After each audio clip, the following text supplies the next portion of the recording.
polygon mesh. So we have in polygon mesh, like we will be having vertices, edges, and faces.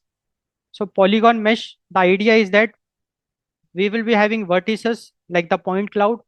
Then we will connect those vertices with edges, and then we will apply the texture.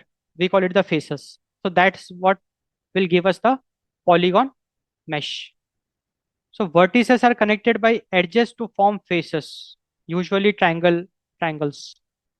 So this is also one of the way of representing, like 3D representation. So 3D representation, we can have point clouds, we can have voxel grids, we can have polygon meshes. Now, what are the advantages of polygon meshes? Like the pros, it is the industry standard. Like industry, polygon mesh is used. Why voxel grid is not used? Because it can take lots of memory, editable geometry, and real-time rendering.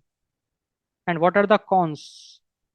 Okay, hard to reconstruct automatically.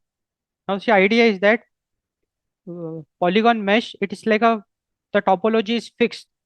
Changing the topology, like punching a hole in a sphere, breaks the list of vertices and require complex remeshing algorithm.